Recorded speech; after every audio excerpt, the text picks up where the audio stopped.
everybody. This is the marketing strategy session, and today I have Nicole Bernard on with me, and we're going to talk marketing. And she has found out the secret to setting up the foundation for marketing. So that is what we're going to discuss today. Nicole, thank you for coming on the show with me. Yeah, thanks so much for having me. I'm excited for our conversation. Great, great. So we're talking marketing, and marketing has a lot of different, I guess you would say, myths behind it. People think sales is marketing, and they think advertisement is complete marketing, and so forth.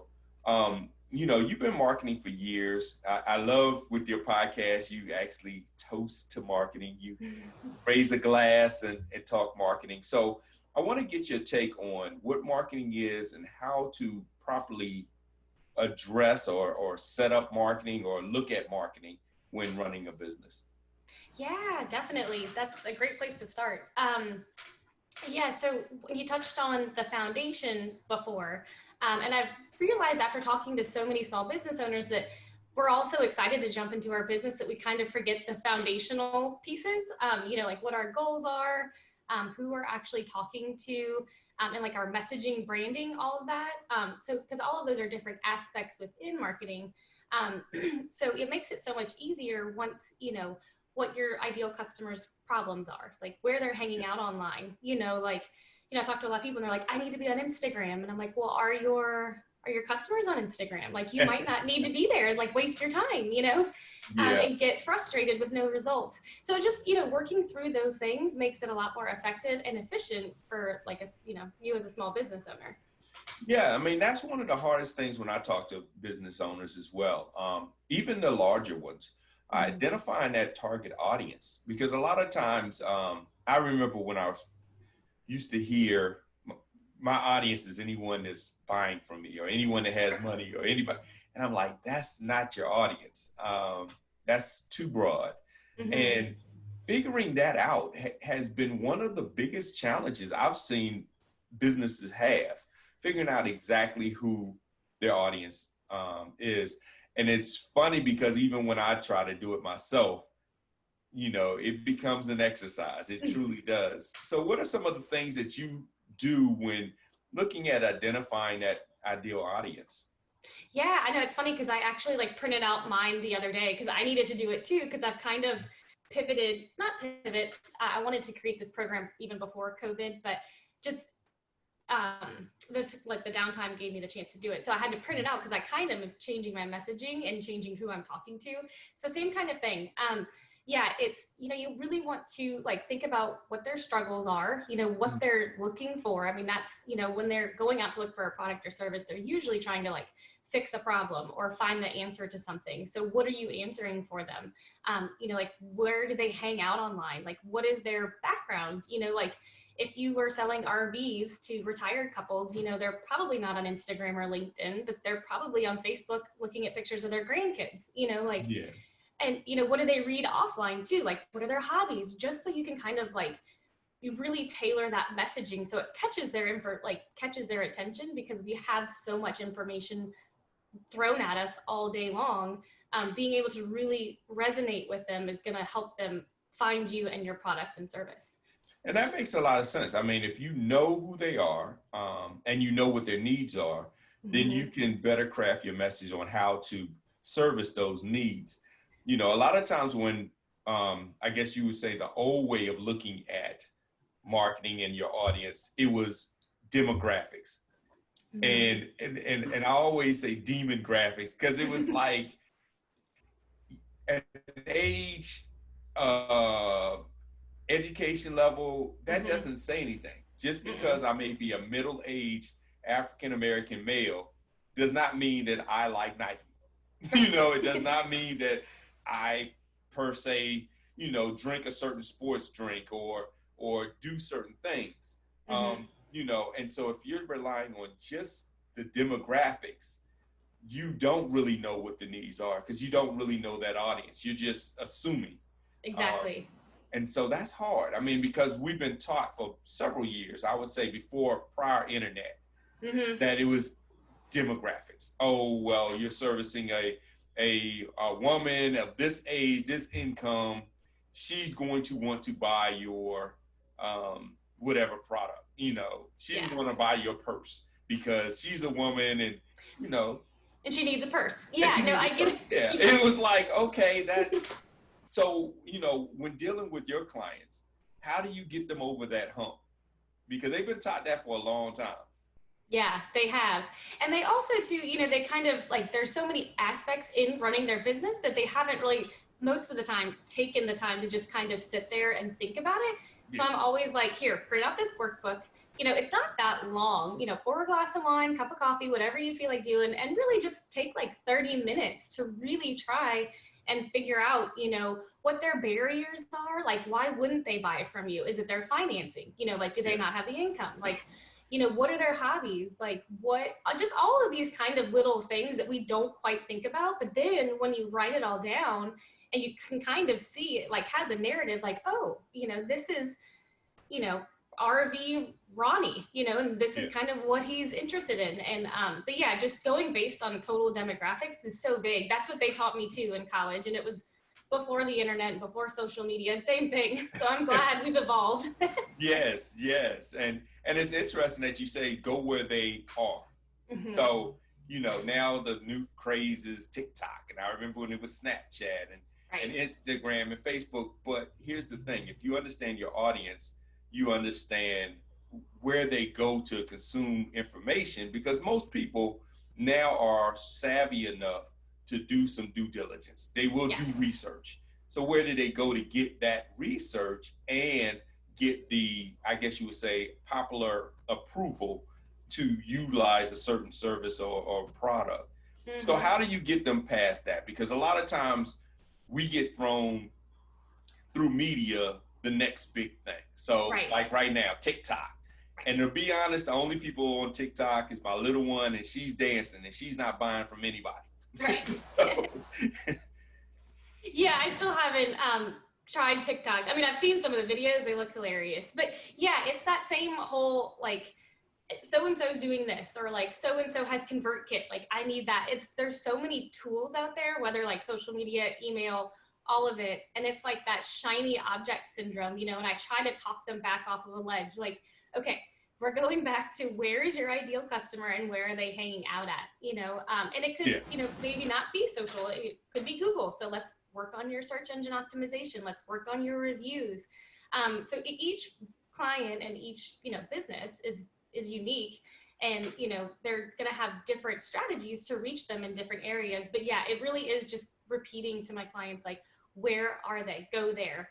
Like, let's not waste our time. We're not going to open up a social media account on every single one, because it doesn't work. Like, you don't need to be all of those places. You just need to be where they are and engaging them. And then using these strategies, like, so say if it is Instagram, say you're a local coffee shop and you want to show your pastries and coffees, then we'll go into like your hashtag strategy to get more eyes on you. So just different things like that. Like, everybody's unique and each business has their own strategy, but yeah, just keeping that in mind to, we don't want to waste our time. We have another million things to do. So let's just focus on where they are. okay. And one thing that I always like to keep at top of mind is when you're seeing these ads that so and so made X amount of dollars in the 30 days. I made $1 million in 30 days with this simple process. Right. Understand that their target audience really isn't a business. Their target audience is an opportunity seeker. It's a different model. It's a different Mm-hmm. business. So a lot of times, you may get caught up in the dollar amount and the time frame, which is the bait, and that's Right. well done. But understanding that when you buy those type courses and so forth, a lot of times they're not really meant for a business. Right. So, understanding yourself as an audience, you can help tailor your strategy, not to follow strategies that aren't meant for the type of audience that you're looking for. Right. So, that's something to think about. Now, as you're putting together these strategies, so you've got your audience, you got where they go to retain information. The next step in marketing usually setting up the foundation is what? Yeah, so from there, so now that we know who we're talking to and where we're talking to, then we would create like our strategy. How much content are we going to put out? Like, what are the keywords that they're looking for? Like, what are we going to start creating that is going to help them move along in their buying journey? Mm-hmm. So we would come up with their content strategy. And then from there, we also too kind of branch out, like that would go into their social media strategy. We'd start scheduling out posts. But then we still get online. Like we don't just schedule and leave because algorithm wise and, just your followers, they know that whether it's scheduled and you're just pushing it out. So it really is meant to be social. And then we would take into account, your email and things like that. And then full circle, we would, each month look at their analytics. Like, okay, so where are we seeing red flags? Where are we seeing growth? Like we're going to tailor our strategy to, really expand on those aspects that are performing well. And then each month, we kind of just keep going that helps us guide our strategy through. Okay. So you're really data driven decisions. So it's not emotionally driven decisions. It's more data-based decisions on how to move forward after you develop the strategy. Yeah, totally. And that's what I love about marketing. Like there's so much creativity as well as strategy, and being able to blend those together is what really is going to start getting results. Great. So what is the, I guess you say good, bad, and ugly that you've seen in marketing? Yeah. So the bad is like what you talked about, those ads that you see come through like 100,000 K launch, and it's just like, come on, did you really? And how many times have you launched before that? I don't know. You're right. There's like so much behind the screen that none of us ever really see. So yeah, that's the bad. Like, don't fall for those. Yeah. Because they make them so enticing. I mean, it's hard not to, Yeah. But yeah, so and then the good, like the great marketing that I've seen is just the people that really do, connect with their audience, that really do like resonate, and put themselves into the story. Like right now I'm reading Building a Story Brand by Donald Miller. It's fantastic. Have you read it? Yes, I have. That is a great book. Great. It is. And I never really thought about like the psychology kind of stuff behind it that he goes into and, how we put ourselves into their story, not so much we are telling a story. So looking at it that way has been an eye opener, but the good ones are like being able to see people execute that. And in such a natural way, it's really neat. Yeah, if you can make them the hero, that was one of the biggest takeaway that I took from it. I was like, wow, so many times we want to be the hero. Yeah. That's not how you win. It's you make them the hero. You just assist the hero. Yeah. You're Robin in their Batman series. So that is a great book. If anybody wants to look at that, it's a great read. And he also has supporting material behind it as well that he gives you to help you understand the psychology behind it all. But, marketing is about that relationship, the communication. It's not the days of Mad Men. Even though I like the show, that whole, I'm going to just force you to buy because I have these clever words that I can say that makes you mesmerized and hypnotized to buy my product. Those days have been gone. Been gone a long time ago. Right. People have social media. They have so many resources to make choices now. Back then, those were the days that you only had radio. Right. So, or billboards, And so I think the stat I saw the other day, like people are 80% through their buying journey because they're doing their research on Google, on social media, on all of these things. So they're so far into their journey by the time they even come across us, you know, that it's really important to connect with them because they don't want to be sold to anymore. Like they want to learn, they want to, like I said, answer their question or whatever their problem is. And so we have to be able to meet them where they are. You know what I mean? Definitely. The game has changed. And now with the new millennials and the generation, their attention span is not there, and they pretty much, I guess you would say, the going along with the old traditions.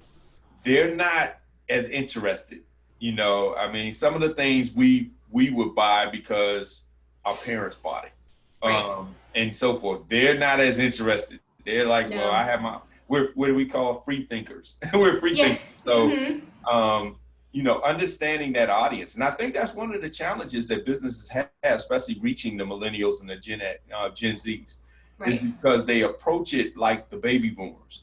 Right. You know, and it's a different mindset.